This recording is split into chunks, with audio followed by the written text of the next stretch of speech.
When I see somebody like Ilhan Omar, who I don't know at all, but I always watch her for years. I've watched her complain about our Constitution, how she's being treated badly. Our Constitution, the United States of America, is a bad place. Hates everybody, hates Jewish people, hates everybody. And I think she's an incompetent person. She's a real terrible person.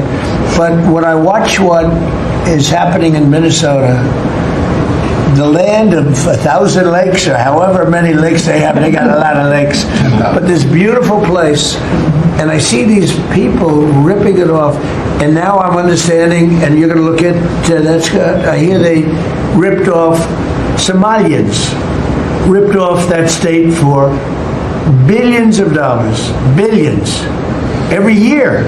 Ilhan Omar is garbage. She's garbage. Her friends are garbage. These aren't people that work. These aren't people that say, let's go, come on, let's make this place great. These are people that do nothing but complain. They complain. And from where they came from, they got nothing. You know, they came from paradise, and they said, this isn't paradise.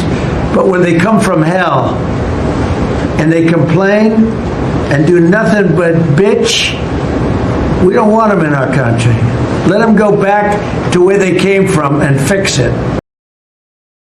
It was a year ago, as you know, and grocery prices have been up. So we've covered the economy, but there's mixed signals in terms of what that looks like. But inflation is down from where it was. As measured by the overall CPI, it has slowed to an average 2.5% pace. This is down from what the president inherited. The president inherited 2.9% in January. Today it's at about 2.5%. So we're trending in the right direction with more to come. And I would remind you, when President Trump left office in his first term, inflation was 1.7%. And the previous administration jacked it up to a record high 9%. So again, in 10 months, the president has clawed us out of this hole. He's kept it low at 2.5%, and we believe that number is going to continue to decline, especially as energy and oil prices continue to decline as well. Maybe it wasn't high under Biden. They're just saying it's not. Well, nobody reported on it being high under Biden.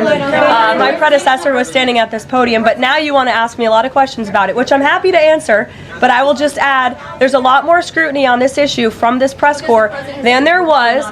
Well, and the previous administration said that too. My predecessor stood up at this podium and she said inflation doesn't exist. She said the border was secure, and people like you just took her at her word, and those were two utter lies. Everything I'm telling you is the truth, backed by real factual data, and you just don't want to report on it because you want to push untrue narratives about the president.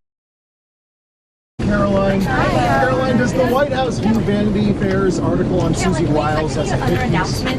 I'll say a couple of things on that. First of all, as you all saw on Truth Social, President Trump is going to be giving a joint address an address to the nation, not a joint address, an address to the nation tomorrow night, live from the White House here, 9 o'clock Eastern. I know you guys will all be tuning in. It's going to be a really good speech. I was just in the Oval Office with the president discussing it. He's going to talk a lot about the accomplishments over the past 11 months, all that he's done to bring our country back to greatness, and all he continues to plan to do to continue delivering for the American people over the next 3 years. As for the Vanity Fair article, Michael, I'll take your question directly.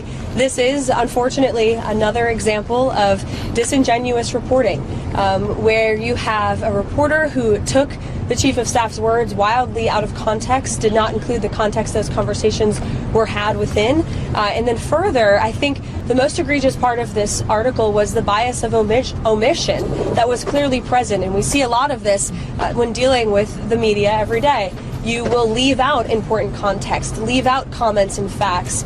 You know, many people in this building spoke with that reporter, and those comments were never included in the story, probably because it didn't push this false narrative of chaos and confusion that the reporter was clearly trying to push. So what I'll say about our Chief of Staff, as you've seen from not just myself, but also the entire cabinet, and a groundswell of support from people on Capitol Hill who don't even work in this building, about how incredible Susie Wiles has been to President Trump. And he's been able to accomplish so much because of his leadership and his tenacity, but also because of Chief of Staff Wiles's leadership and her ability to effectuate his agenda.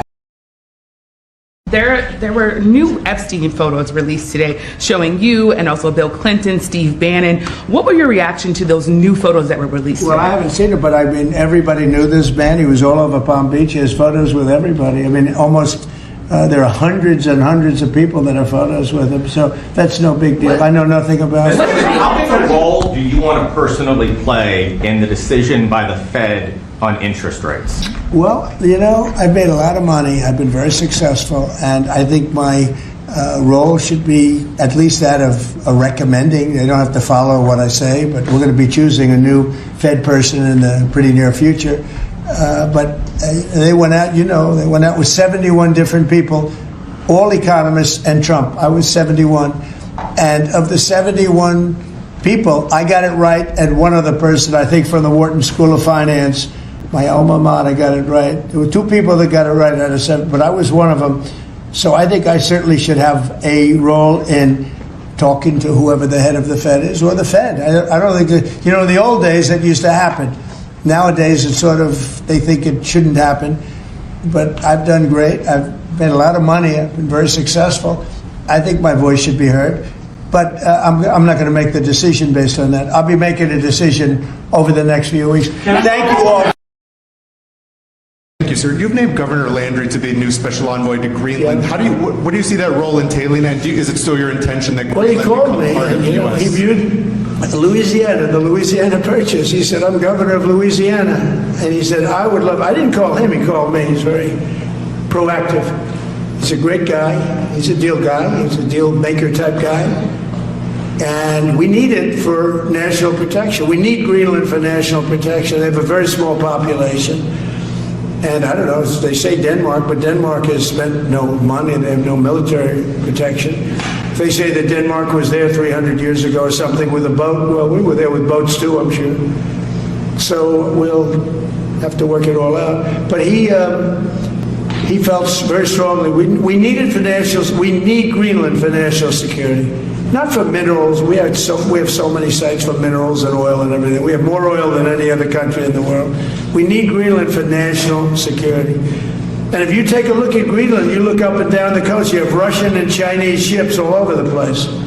We need it for national security. We have to have it. And he wanted to lead the charge, so we're making him, Marco, today, a special envoy to Greenland. Greenland's a big deal. Yeah. So many Americans are still reporting that they're experiencing high costs of groceries and other living expenses. How does the administration plan to lower those costs, and how long might that take for them to experience those lower costs?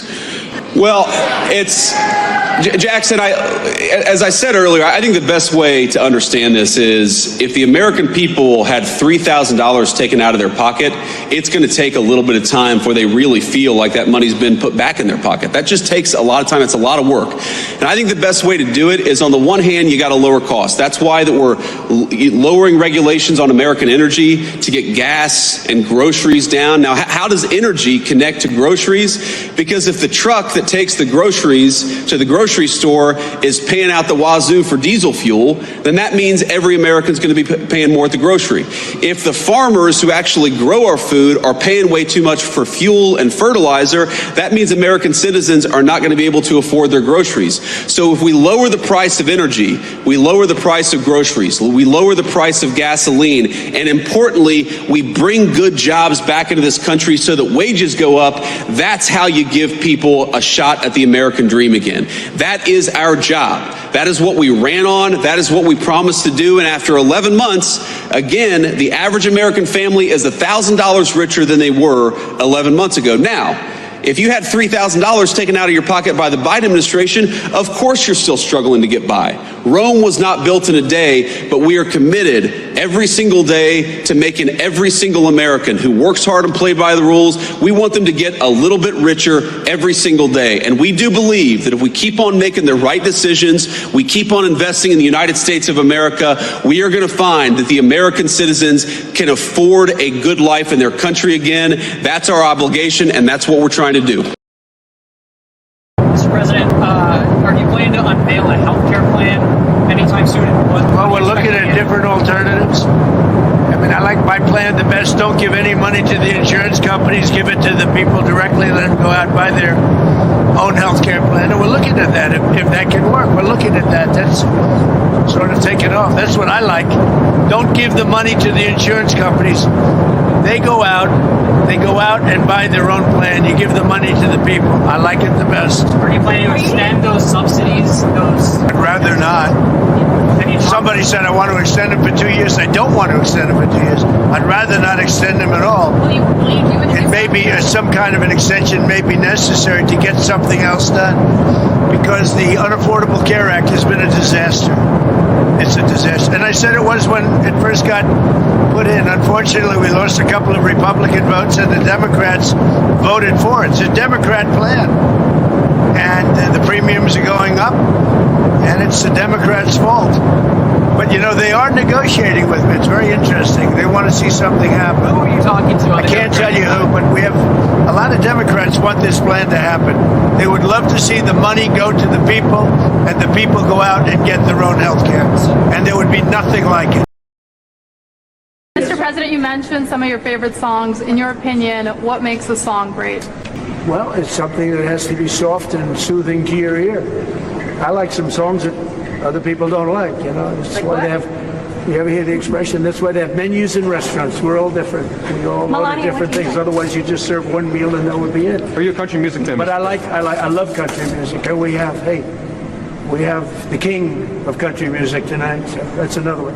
Will you rename the Kennedy Center the Trump Center? It's not up to me. We have a board of 40 people that are really the most prestigious people in the United States. We have the honorary chairwoman on the board, right? As the first lady, she's honorary chairwoman. But it's a really prestigious board, and that's up to them. I don't know what they're doing about that. And can you tell us who named the Opera House? Look, we are saving the Kennedy Center. And can you tell us how did you choose the nominees today, the winners today? Yeah, we went through probably 50 different names. We were politicked by a lot of people, some of them the stars themselves. But we went through 50 names and we picked the 5, and we're very happy with it. It's really very different audiences, but as I said just down the line, they're different audiences, but when you add them up, it's 100% of the public.